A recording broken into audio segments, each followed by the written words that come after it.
성경에는 많은 주제와 가르침들이 있습니다. 우리 인생의 전반적인 모든 문제들을 사실은 성경은 다 포함하고 우리에게 지침을 주고 있습니다. 그런데 가장 중요한 핵심이 뭐냐?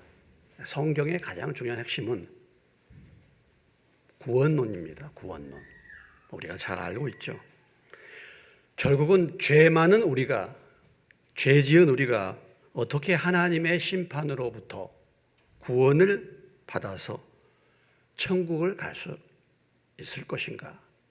이 주제야말로 가장 중요한 것입니다. 그래서 사도 바울은 자주 그렇게 고백했죠. 내가 그리스도와 십자가 외에는 알기를 원치 않는다. 그렇습니다. 오늘 저희들이 이렇게 설교할 때 여러 가지 주제를 다루지만은 가장 중요한 것은 바로 그리스도의 십자가 그리고 부활, 이 복음에 관한 메시지가 그의 가장 큰 관심이었고 가장 중요한 주제임을 우리에게 말씀해 주고 있습니다. 베드로전서 1장 9절에 보면 사도 베드로가 이렇게 말했죠. 믿음의 결국 곧 영혼의 구원을 받음이라. 우리가 믿음의 최종적인 목표, 우리가 왜 이 세상에서 신앙생활 하는가? 그 마지막은 우리 영혼이 구원을 받는 것이다 얘기했습니다. 그러니까 우리가 교회를 다니고 신앙생활 한다고 해서 이것저것 다 하지만 나중에 영혼의 구원을 받지 못한다고 한다면 이것은 의미 없는 신앙생활이 될 것입니다. 우리가 어떻게 구원을 받을 수 있습니까? 너무나도 잘 알고 있습니다. 우리는 복음만이 저와 여러분을 구원해 주시는 하나님의 능력인 줄로 믿습니다. 내가 복음을 부끄러워하지 아니하노니 이 복음은 모든 믿는 자에게 구원을 주시는 하나님의 능력이 됨이라. 우리에게 구원을 줄 수 있는 하나님의 능력, 이것은 바로 복음입니다. 복음만이 우리를 구원할 수 있는 것입니다. 그럼 복음이 무엇입니까?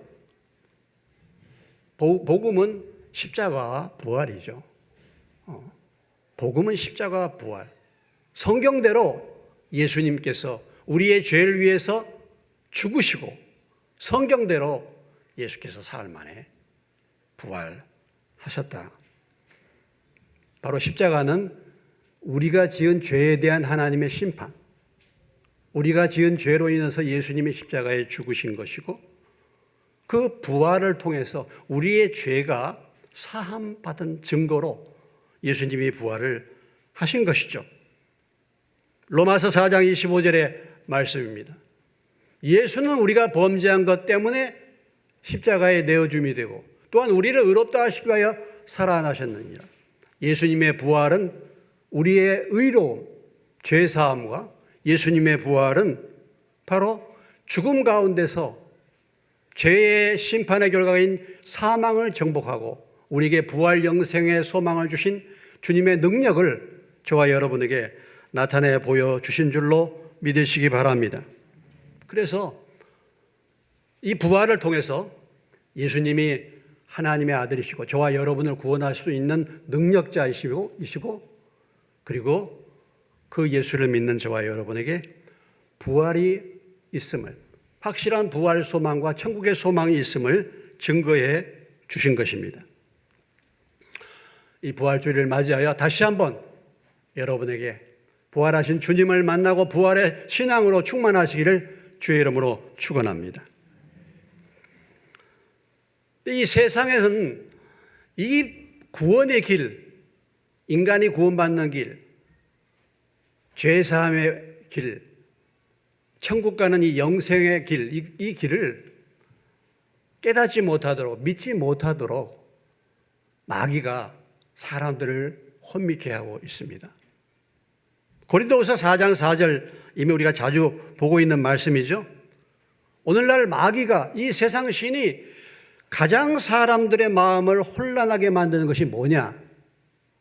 그 중에 이 세상의 신이 믿지 않는 자들의 마음을 혼미하게 하여 그리스도의 영광의 복음의 광채가 비치지 못하게 함이니 그리스도는 하나님의 형상이니라. 다시 말한다면 복음을 혼미하게, 구원받는 길을 혼미하게 만들고 있다라는 것입니다. 오늘 우리 일반 사람들, 이 세상에 있는 사람들은 어떻게 삶을 살아가고 있습니까? 죽으면 끝이다, 내세가 없다, 이렇게 살아가고 있지 않습니까? 많은 사람들이. 사람이 살다가 그냥 죽으면 끝이야. 그러니까 그들의 구원은 이 세상 속에서의 구원입니다. 어떻게 하면 이 세상에서 잘 먹고 잘 사는가, 이 세상에서 부귀영화를 누리고 이 세상에서 성공하는가, 이것이 그 사람들의 삶의 구원입니다. 그래서 육체가 건강해지고 잘 먹고 잘 사는 것, 이것이 구원인 거예요. 그리고 죽음은 끝입니다.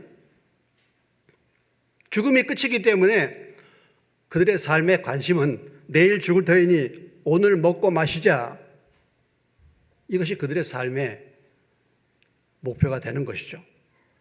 그러나 여러분, 죽음이 끝입니까? 정말 죽음이 끝이라고 한다면 우리가 이렇게 살 필요가 있겠습니까?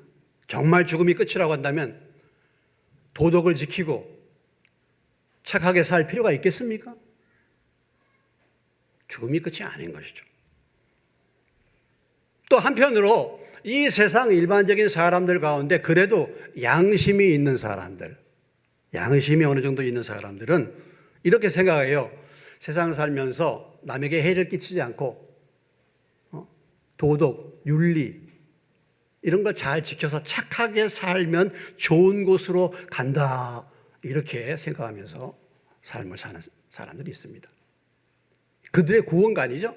이 세상에서 그냥 남에게 해 끼치지 않고 착하게 살면 좋은 데 간다, 이렇게 하면서 살아가는 사람들도 상당히 많이 있습니다. 요즘에 보면, 가만히 보면 누가 죽으면요, 하늘로 갔다, 이런 얘기를 자주 표현해요. 사람이 죽으면 그냥 하늘로 갔다고 얘기해요. 정말 그렇습니까? 그리고 만약에 사람이 이 세상을 살 때 도덕을 지키고 착하게 살아서 좋은 곳으로 가고 착하게 살아서 구원받을 수 있는 길이 있다고 한다면은 도대체 과연 얼마만큼 착하게 살아야 하는가? 그 기준이 뭔가라는 거죠. 그 기준이 애매모호한 것입니다. 과연 얼마만큼 착하게 살아야 되는 거예요?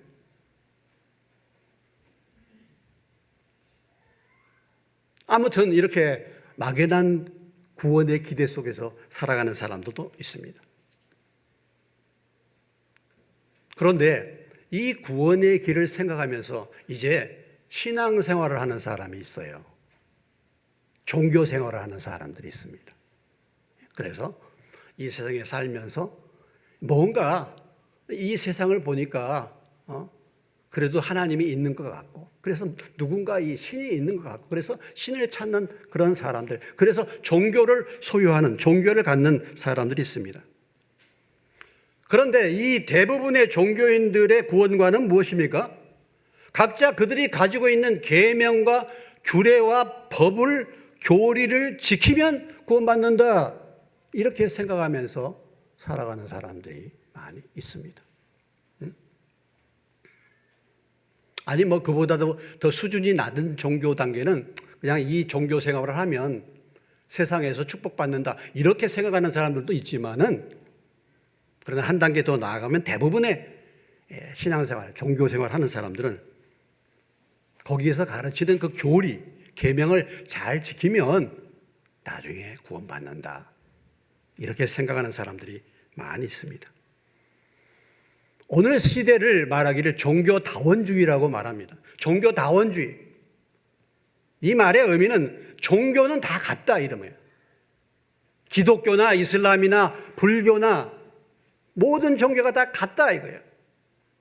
그래서 모든 종교가 다 거기서 거기고, 그 나름대로의 종교의 계명을 지키면은 다 천국에 간다, 구원받는다, 이렇게 생각하는 사람들이 많이 있습니다. 오늘 이 세상에서 가장 많은 숫자의 종교라고 한다면 1위가 기독교 아니겠습니까? 기독교. 두 번째는 이슬람입니다. 그런데 이 기독교와 이슬람은 비슷한 것 같은데 굉장히 차이가 있어요. 전혀 다릅니다. 우리가 기독교에서도 모세 율법이라든지 구약의 말씀, 성경, 이 말씀을 우리는 지킨다 이런 얘기죠.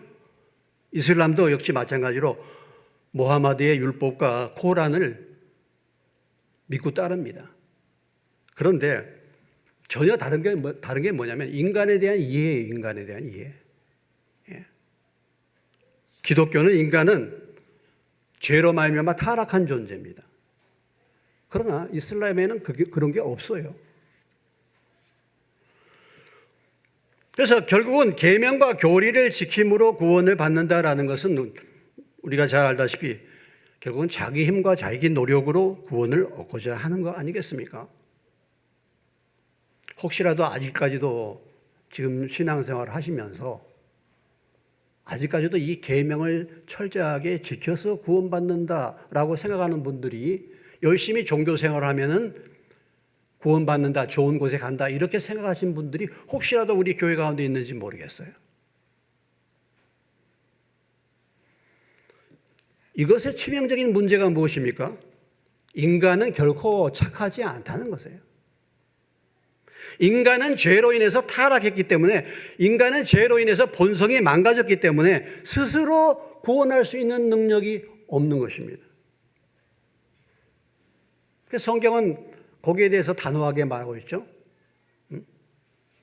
율법의 행위로는 의롭다함을 받을 육체가 한 사람도 없다. 율법으로는 죄를 깨달음이라. 계명대로 살 사람이 한 사람도 없는 것입니다. 그래서 우리가 이 계명을 대하면서 내가 이 계명대로 살 수 없다는 것을 깨닫고 내가 죄인임을 깨닫게 되는 것입니다. 자주 얘기했지만 여러분들이 교회 들어와 가지고 하나님의 말씀을 들으면서 야, 이거 정말 좋은 교훈인데 이 말씀대로 살아서 점점 착한 사람 돼 가지고 나중에 좋은 곳 가는 것 아닌가 이렇게 생각하면서 교회를 다닐 수도 있습니다. 대부분 처음에는 그렇게 하는 것이거든요. 그런데 결코 이 말씀대로 살 수가 없다는 것을 깨달아야 되는 것입니다. 내가 하나님 앞에서 죄인이라는 사실을 깨닫기 위해서 사실은 말씀이 있는 것입니다. 인간이 스스로의 힘으로 구원받을 수 없기 때문에, 스스로의 힘으로 의롭다함을 받을 수 없기 때문에 예수님께서 오셔서 십자가를 짊어지신 줄로 믿으시기 바랍니다. 그것이 바로 예수님이 이 땅에 오신 이유죠. 이런 일반적인 종교 생활을 하는 종교인들의 구원관은 그렇습니다. 그런데 이제 기존 교회 그리고 복음주의자라고 말하는 그런 교회들, 그들의 구원관입니다. 이것은 참 솔직히 저의 구원관이었습니다. 제가 배운 구원 복음이었습니다. 과거에. 이것은 무엇입니까? 이것은 하나님의 사랑을 강조하는 것입니다. 우리가 잘 알다시피 요한복음 3장 16절에 하나님이 세상을 이처럼 사랑하사 독생자를 주셨으니 이는 저를 믿는 자마다 멸망치 않고 영생을 얻게 하려 하심이라. 하나님의 사랑을 강조하는 것이죠. 그래서 인간이 죄를 범했습니다. 죄로 인해서 심판을 받아야 되는데 하나님이 그러한 인간을 사랑하셔서 하나밖에 없는 아들 예수 그리스도를 이 땅에 보내셔서 그분이 우리의 죄를 위해서 죽으시고 부활하심으로 구원이 완성되었습니다. 이제 그 예수 그리스도를 구주와 주님으로 믿으면, 영접하면 구원을 받습니다. 그리고 이 구원이 영원히 보장됩니다. 한번 구원받았으면 영원히 보장됩니다. 이것이 과거의 복음주의라고 하는 사람들의 그런 교회들의 일반적인 가르침이었고, 또 저도 과거에 그렇게 말씀을 가르쳤습니다. 그런데 이 복음의 문제가 무엇입니까? 지적인 믿음을 생산한 지적인 믿음. 회개하고 복음을 믿는 것이 아니고 정말 자기의 죄를 깨닫고 믿는 것이 아니고 입술로 동의하는 것입니다. 지적으로 동의하는 것입니다. 그래서 사실은 믿은 것이 아닌데 마음으로 사실은 입술로 동의한 것인데 예수를 믿었다 그러고 구원받았다라고 말해서 가짜 교인을 생산하는 그런 잘못된 반쪽짜리 복음을 과거에 저도 전했다라는 것을 여러분 앞에 밝힐 수밖에 없습니다. 저희 참 큰 회개할 중요한 회개의 제목이죠. 자, 우리가 믿음으로 구원받습니다. 우리의 행위로 구원받는 것이 아니라 예수 그리스도의 공로와 그의 믿음으로 구원을 받습니다라는 말씀의 의미는 바울이 로마서에서 말하는 로마서의 핵심 교리입니다. 로마서의 핵심 교리는 이신층이 믿음으로 구원받는다는 교리입니다. 그러나 사실은 그 로마서에서도 보면 바울이 예수 그리스도의 공로에 의한 믿음으로 구원받는 그 교리를 말했지만 실상은 행함이 있는 믿음의 교리를 사실은 말한 것입니다. 로마서 2장 13절에 하나님 앞에서는 율법을 듣는 자가 의인이 아니요 오직 율법을 행하는 자라야 의롭다 하심을 얻는다 그랬어요. 율법을 듣고 행하는 삶을 무시한 것이 아닙니다. 그리고 우리가 의롭다함을 받는 것은 말씀을 듣고 행할 때 의롭다함을 받는다는 것입니다.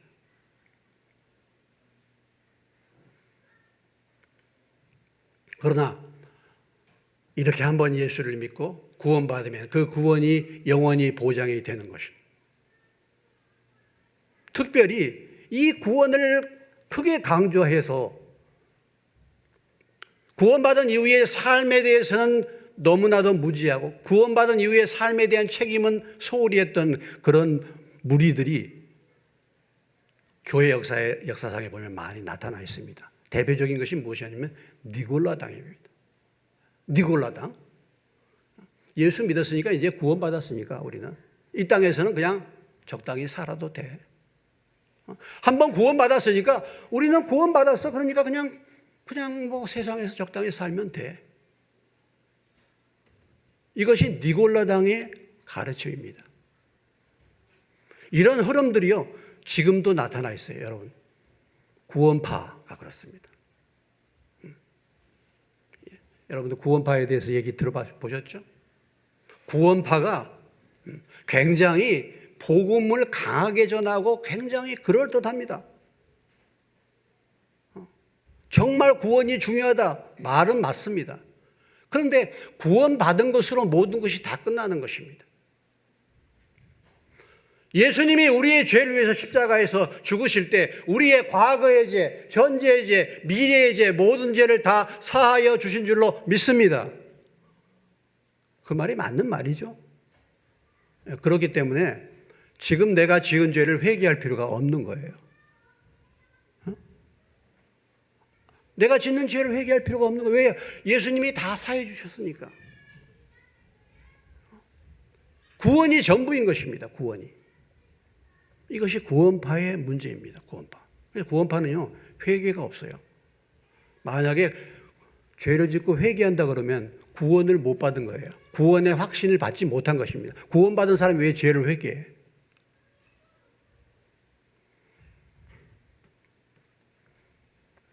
여러분 지금 우리 교회에서 작년도에 이어서 금년도 우리의 표어가 무엇이었습니까? 다시 복음으로입니다. 한번 따라서 같이 해보시겠습니다. 다시 복음으로. 다시 복음으로. 다시 복음은 어떤 복음입니까? 회개하고 예수를 믿으라는 것입니다. 구원이 완성된 것이 아니라 구원을 하나의 과정으로 보는 것입니다. 특별히 회개하고 예수를 믿는 것입니다. 마태복음 4장 17절에서 예수님께서 오셔서 복음을 전하실 때 회개하고 복음을 믿으라 라고 말씀하셨습니다. 그냥 복음을 믿는 것이 아니라 회개하고 복음을 믿으라 라고. 성령께서 죄를 깨닫고 회개시켜서 십자가의 그 의미가 내게 부딪힌, 그래서 내가 죄인임을 깨달을 때 십자가 아래서 내 죄를 보고 회개할 때, 그때 그리고 예수님을 믿음으로 고백할 때 그때 구원이 오게 되는 것입니다.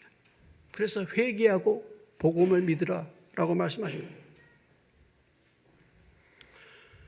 사도 바울이 이신측의 복음을 전할 때 로마서에 보면은 하나님의 사랑을 얘기한 것이 아닙니다. 로마서 1장 17절로 20절 말씀을 우리가 보면은, 17절을 먼저 같이 읽겠습니다. 시작. 복음에는 하나님의 의가 나타나서 믿음으로 믿음에 이르게 하나니 기록된 바 오직 의인은 믿음으로 말미암아 살리라 함과 같으니라. 여러분, 복음에는 뭐가 나타났어요? 복음에는 뭐가 나타났어요? 하나님의 사랑이 나타난 게 아니야. 복음에는 먼저 하나님의 의가 나타났습니다. 바울이 지금 복음을 전하면서 로마서를 쓰면서 먼저 예수 그리스도를 믿음으로 예수 그리스도의 사랑으로 구원받는 이 이신칭에 대한 말씀을 전하기 이전에 먼저 복음에는 하나님의 의가 나타났다라고 말합니다. 하나님은 사랑의 하나님이실 뿐만 아니라 하나님은 의로운 하나님이신 줄로 믿으시기 바랍니다. 하나님의 의가 무엇입니까? 하나님의 심판이 나타났다는 것입니다. 그래서 로마서 1장 17절에 하나님의 의가 나타났다고 말씀한 다음에 18절에 뭐라고 표현하고 있습니까? 하나님의 진노가 불의로 진리를 막는 사람들의 모든 경건치 하지 않음과 불의에 대하여 하늘로부터 나타나나니,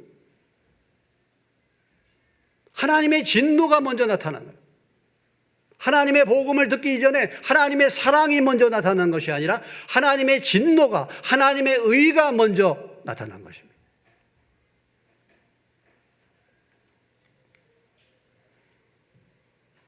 우리가 하나님의 사랑을 깨닫기 이전에 먼저 우리는 우리의 죄를 봐야 됩니다.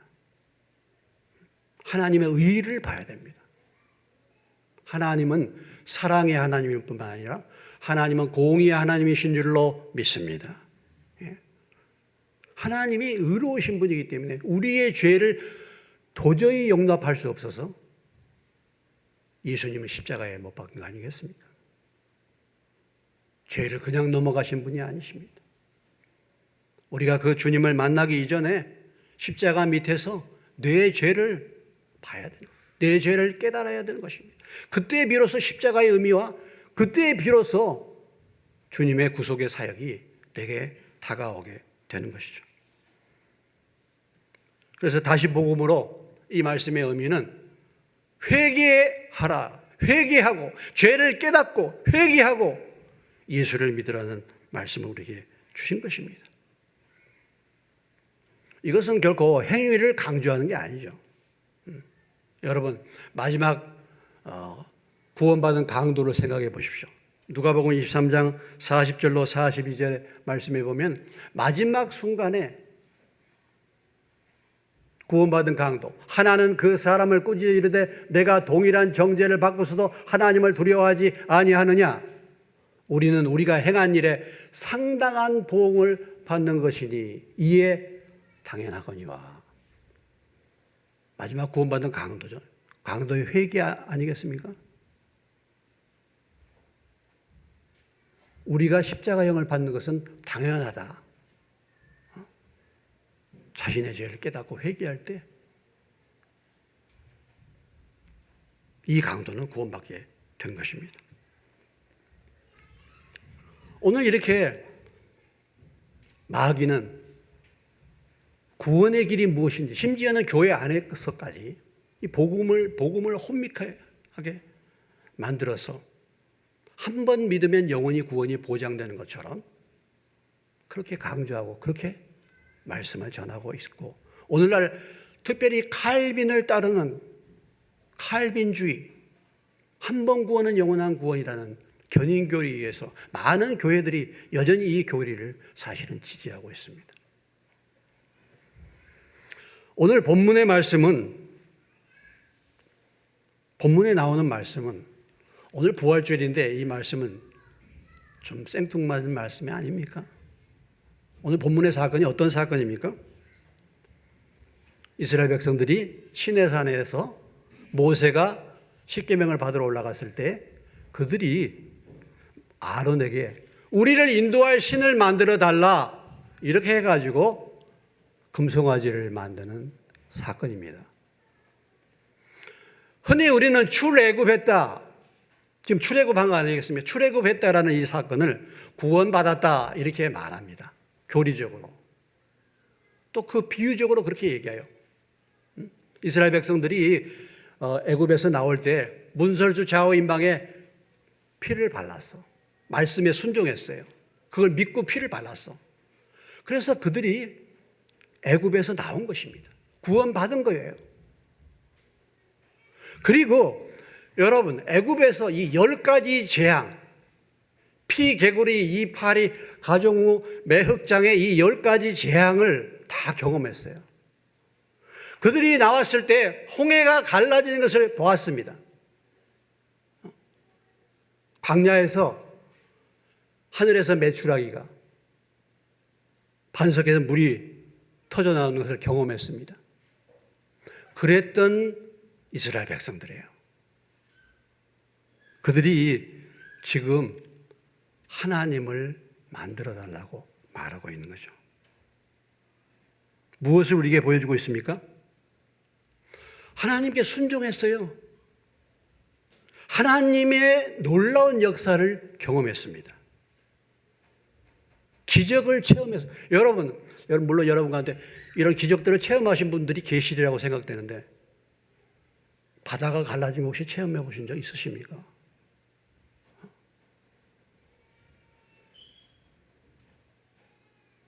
하나님의 놀라운 재앙이 다 퍼졌는데 그 가운데서 구원받으시는 분들, 극적인 체험을 하신 분들, 그런 분들 많지 않습니다. 오늘 이 이스라엘 백성들은 그런 놀라운 하나님의 역사를 체험했어요. 그런데 오늘 이들의 모습을 보십시오. 이들이 하나님을 믿은 것입니까? 이들이 하나님을 안 것입니까? 전혀 하나님을 모르는 거죠. 한순간의 순종, 놀라운 체험, 경험, 여러분들이 지금까지 신앙생활에 나가면서 기도의 응답도 체험하고 방언도 받고 어떤 많은 것들을 체험한다 할지라도 그 하나님을 전혀 알지 못하고 전혀 믿지 않을 수 있다라는 것입니다. 오늘 이 출애굽은 구원이 시작된 거예요. 구원이 출발된 것입니다. 구원이 완성된 것이 아닌 것입니다. 하나님께서 이 이스라엘 백성들의 믿음을 확인시키기 위해서, 이 믿음을 점검시키기 위해서 그들이 첫 번째로 인도한 곳은 어디냐면 광야였어요. 신명기 8장 2절로 3절에 이스라엘 백성들을 광야로 인도한 목적이 뭐냐? 내가 하나님 여호와께서 이 40년 동안에 내게 광야의 길을 걷게 하신 것을 기억하라. 이는 너를 낮추시며 너를 시험하사 내 마음이 어떠한지 그 명령을 지키는지 지키지 않는지 알게 하려 함이라. 그러니까 믿음이 분명한지를 하나님이 점검하기 위해서 첫 번째 인도한 곳이 광야예요. 오늘 저와 여러분이 예수를 믿는다 말하지만은 정말 내 믿음이 분명한가 아닌가를 경험할 수 있는 것은 이 세상에서 찾아오는 고난입니다. 여러분들이 고난을 겪을 때 과연 그때에 하나님에 대한 믿음이 있는지 없는지가 드러나는 거예요. 또 하나는 무엇이었습니까? 또 하나는 가나안 땅이었습니다. 가나안 땅. 세상. 사사기 2장 2절로 3절에 가보시면은 너희는 이 땅의 주민과 언약을 맺지 말며 그들의 제단들을 헐라하였거늘 너희가 내 목소리를 듣지 아니하였으니 어찌하여 그리하였느냐. 그러므로 내가 또 말하기를 내가 그들 너희 앞에서 쫓아내지 아니하리니 그들이 너희 옆구리에 가시가 될 것이며 그들의 신들이 너희에게 올무가 되리라 하셨노라. 광야에서도 이스라엘 백성들이 실패했어요. 믿음을 끝까지 지킨 사람들은 많지 않았습니다. 뿐만 아니라 가나안에 가서는 더욱더 하나님을 떠난 거예요. 오늘 우리가 신앙생활을 하면서 하나님에 대한 믿음을 하나님께서 지금 두 가지로 테스트하고 계십니다. 하나는 고난입니다. 또 하나는 이 세상의 번영입니다. 그런데 고난받을 때보다 이 세상의 번영을 겪을 때 훨씬 더 하나님을 빨리 떠나. 여러분, 우리가 하나님에 대한 이 구원의 믿음을 끝까지 지키는지 여부를 오늘 하나님께서 이 세상 번영의 삶을 통해서 또는 고난을 통해서 점검하고 있는 것입니다.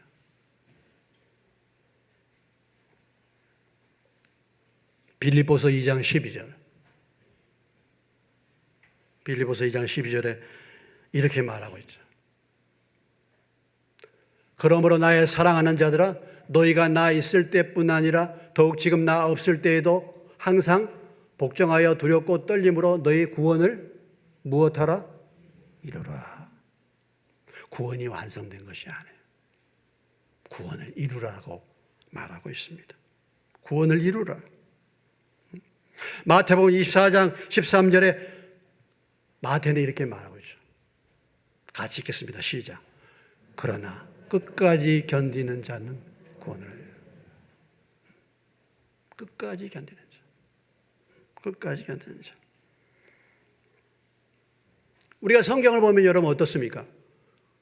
바울의 제자, 바울을 따라다니고 믿음을 위해서 헌신했던 데마는 마지막 순간에 세상이 너무 좋아가지고 바울을 배반하고 떠나갔습니다. 그 믿음 좋은 바울의 제자도 마지막에 배반하고 떠날 수 있는 것입니다. 솔로몬은 어떤 사람이었습니까? 솔로몬은 기네스북에 기록된 사람. 솔로몬은 하나님의 놀라운 지혜를 받은 사람이에요. 솔로몬은 성전을 건축한 믿음이 충만한 사람이었습니다. 그러나 그 솔로몬이 나중에 어떻게 되었습니까? 하나님을 떠나지 않습니까? 솔로몬이 나중에 마지막에 회개했는지 모르겠어요. 천국에 가보면 솔로몬이 있는지 없는지 우리가 확인하겠지만 하나님께서 솔로몬에게 2번이나 경고하셨음에도 불구하고 솔로몬이 듣지 않았다 그랬거든요. 그러니까 이 믿다가 타락한 사람들은 회개하기가 더 어려운 것입니다. 정말 회개하기가 어려운 거예요.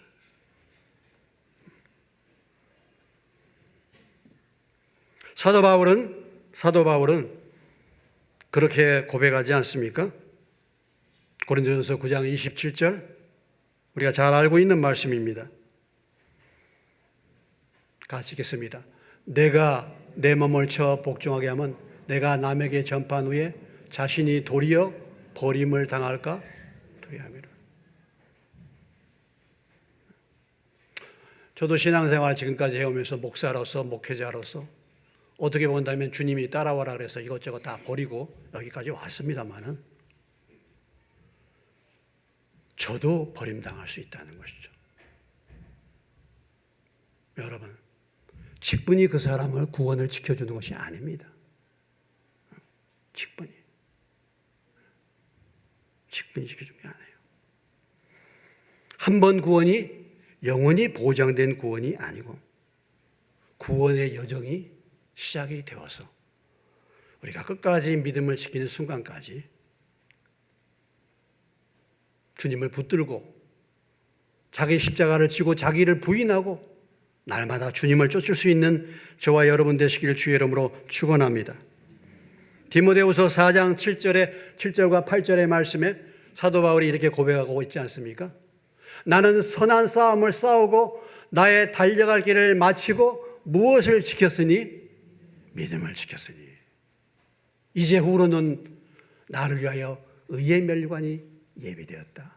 바울도요, 바울 같은 사람도 끝까지 믿음을 지켰어요. 믿음을. 아유, 이제 뭐 예수 믿고 구원받았으니까 이제는 뭐 어떻게 살든지 세상에서 적당히 살든지가 아니고 선한 싸움을 싸우고 달려야 할 길을 마치고 믿음을 지킬 때 의의 멸관이 예비되어진 줄로 믿으시기 바랍니다. 누가복음 13장 23절 24절의 말씀, 마지막으로 이 말씀을 우리가 다시 한번 봅니다. 누가복음 13장 23절로 24절의 말씀입니다. 어떤 사람이 여짜오되 주여 구원을 받는 자가 적으니이까? 그들에게 이르시되 24절 같이 좁은 문으로 들어가기를 힘쓰라. 내가 너에게 이르노니 들어가기를 구하여도 못하는 자가 많으니라. 구원받은 자가 많아요? 많지 않아요. 좁은 문으로 들어가놨어요. 여러분 신앙생활 지금까지 예수 믿었습니다. 정말 여러분이 십자가 앞에서 여러분의 죄를 깨닫고 눈물을 흘려보신 적이 있으십니까? 내가 이렇게 처참한 죄인이었구나. 내 죄를 깊이 깨닫고 그 십자가 앞에 내 자신을 세우고 눈물을 흘려보신 적이 있으십니까?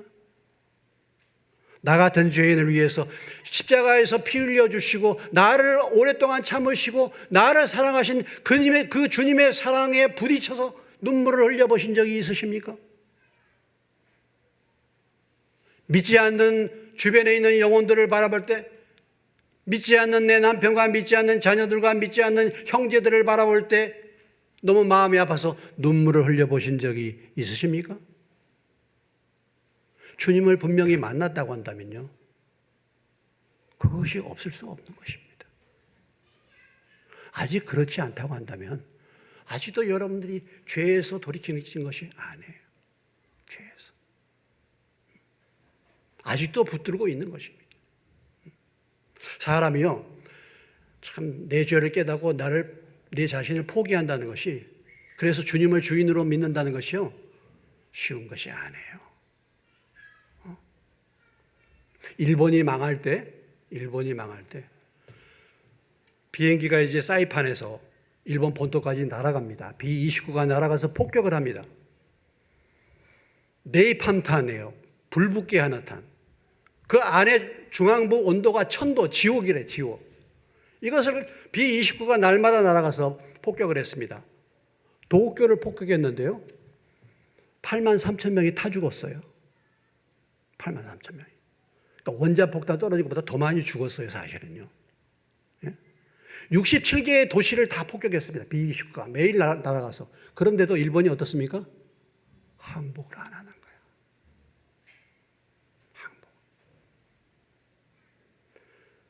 우리가 항복하는 것, 정말 하나님 앞에 내 죄를 깨닫고 하나님 돌이키는 것, 이게 어지간한 폭탄을 맞아도 끄떡하지 않을 수 있어요. 결국은 무엇입니까? 원자 폭탄을 맞아야 항복하는. 근데 원자 폭탄을 하나 터뜨렸어요, 히로시마에. 그때 항복했으면 2개를 안 터뜨려요. 원자 폭탄을 하나를 터뜨려도 항복을 안 해. 2개를 맞아서. 그래서 손을 든 거예요. 우리 인생이 아직도 내 생각, 아직도 내 욕심, 아직도 내가 가지고 있는 어떤 것, 그것을 정말 하나님 앞에서 그 생각을 버리고, 주여, 내 인생의 주인이 내가 아니라 주님이 주인이십니다 라고 회개하고 주님을 구주와 주님으로 돌이키고 믿는 것, 이것이 진정한 의미의 주님을 만나고 회개하는 거예요.